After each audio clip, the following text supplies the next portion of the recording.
All right, guys, just wanted to give a quick update as we are on day number something uh, of my weight loss journey.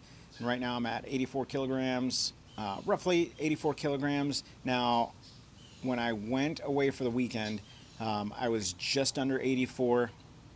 I'm hovering in the mid 84s right now. So we'll see what it's like tomorrow. And that'll be the start of how this week goes. On Friday, I did the FRR Super 6 race, and that will come right after this. And boy, oh boy, was that an incredible race. The stage that Rich picked was fantastic.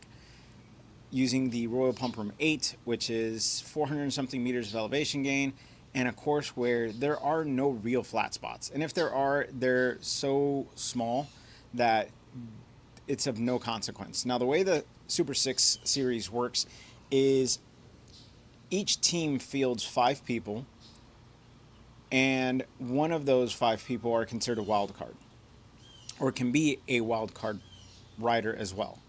So adjacent to their primary responsibility, they're also going to be used for a wild card section. Now, the wild card section is basically first across the line in some segment, whether it's a KOM or a sprint. In my case, I'm the sprinter on the team, one of the 2 sprinters on the team. We have 2 KOM climbers and 1 GC guy. And so we went out knowing that, we could really work this race. Because all segments are FTS, except for the wildcard segment is FAL, because all segments are FTS, it made it really easy to focus on your segment, but that means you have to put out maximum amount of power every single time. Now, for the Royal Pump Room 8, there's 2 sprints on the course, 1 forward, 1 reverse.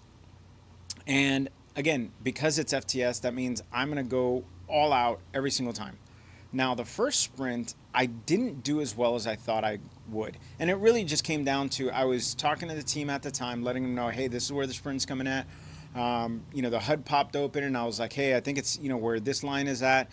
Lo and behold, I was basically looking in the wrong direction, and the sprint line almost snuck up on me. Someone was like, hey, there goes a line right there.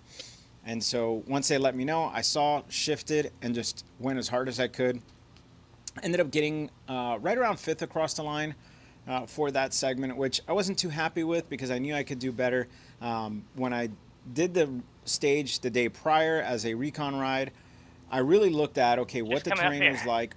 Because these sprint segments are not flat for the most part, you got to know what gear you're going to be in order to tackle those segments. So I had it in my mind, like, all right, when I hit this part, I'm going to be in this gear, and then I'm going to level out. And then, so the first sprint, which is the reverse, you go up a 3% segment, and as you get to near the top of the 3% segment, the actual start of the sprint, you reach the actual start of the sprint.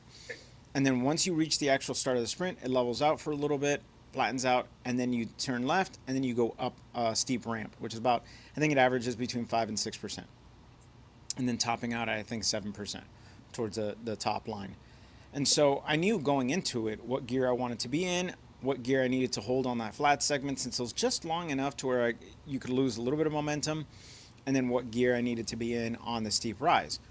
And so as we hit the sprint, I was in the wrong gear, ended up needing to, kind of panic shift, get into the correct gear, went across the flat, lost a little more momentum than I thought I would, because I, again, fumbling through the gears, kind of ultimately caught myself off guard. Hit the steep section, hit the gear that I wanted to be in as best I could, kind of feeling my way through it. And when I crossed the line, I feel like I did well. I knew there was ultimately people ended up launching before me, so I knew they were going to get there first. But I thought I felt good. The one person that I was basically going up the steep section with, he and I were kind of side by side. I thought I pulled on him a little bit, so I felt good about my FTS. And then as we go down the course, now the second sprint segment, which was deemed as the wild card, and I was deemed as a wild card rider for this stage, I knew that I had to hit perfectly. Not only did I have to hit it in the top 10, because again, it's FAL, but also I wanted to hit it fast.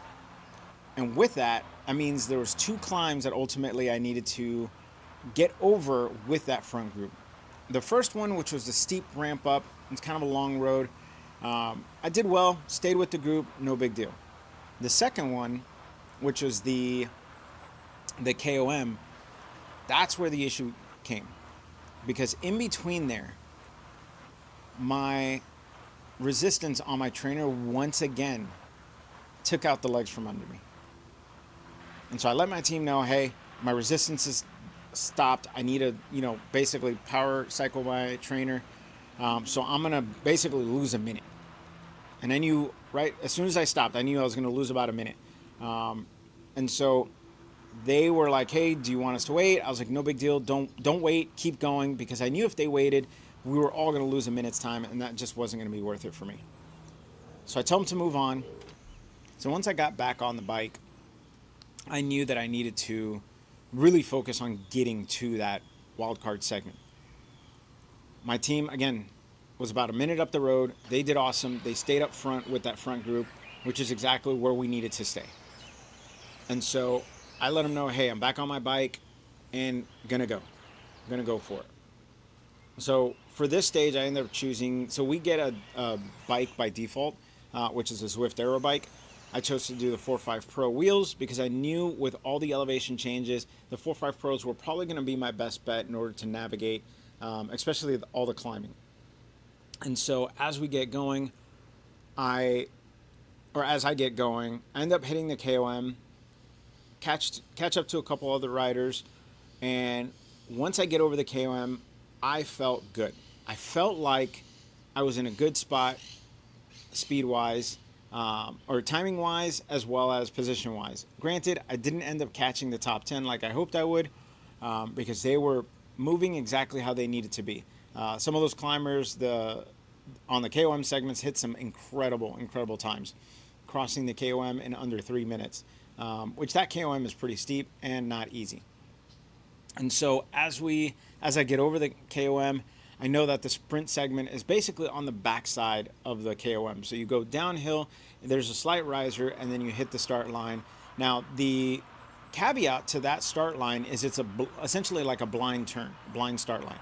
So you get up to it, you don't see the start line until the very last second. So if you're not prepared for making that right-hand turn and going, then you're going to miss out on, an opportunity to get up to speed. And so as I approach the corner, I know that I'm near the start line. I end up just shifting up to the highest gear and going as fast as I can, ultimately securing first place in that FTS segment. And again, went through there, felt great, and just kept going. And I knew at that point, I wanted to get as close to the top 10 as possible when it came to the finishing points. Anything I could do from that point on was going to help my team. And so basically went back and forth with a couple riders, ultimately getting to the line with another rider that I thought I was going to end up dropping on that last climb. I hit it hard, felt good, and I really did feel good going up that last climb. And then next thing I know, he just comes blasting past me. And when he blasts past me, I got a little bit demoralized and, ended up kind of slowing down and basically stalled myself out, not only mentally, but physically. And he just got about 10 seconds on me before he got to the finish line. Now, I thought I could speed up a little bit on the downhill before the finish line. And the finish is basically a downhill approach. And then you turn into the city, and then there's a little bit of a riser, but not enough to really make that much of a, mess with your momentum. Ultimately, he stayed within 10, essentially outside of 10 seconds ahead of me, and, allowing me to ultimately cross the line in, I think, either 15th or 16th place. I'll make sure it's in the video. But either 15th or 16th place. So that was, again, it was a great race. Our team did absolutely fantastic. Not only doing a great job on their KOM and sprint segments, but ultimately as well for Mike being our GC rider, got second place on the stage, which set us up for a great finishing position and securing us second place so far. All right, so while I chit-chat there in the background, I wanted to jump in and explain how the Super 6 series goes. So the website is currently down, so I can't post any like images or anything of it. But basically, the way it's working right now is that there's different regions, all running at their respective times. Now, this is a every Friday race at 7 p.m. if you're on the Eastern time. Local time is going to vary, and so the way it's working is the teams are fielding 5 riders, one of which is a wild card rider.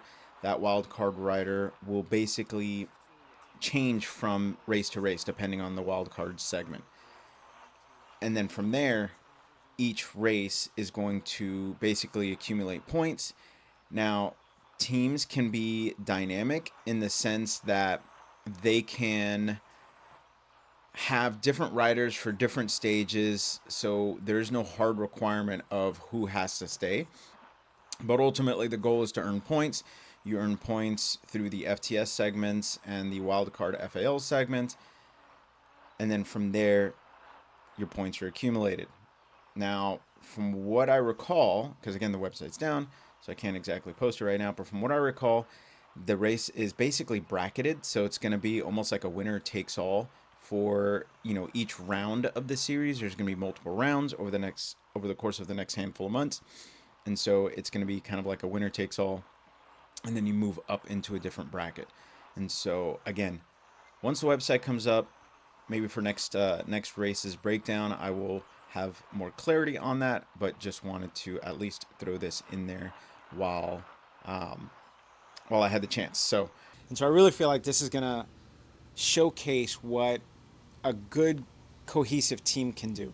And I feel like that's what we did on stage 1, and I know we will continue to do in the future stages. So with that being said, hope you enjoy the race, and I will catch you guys on the next one.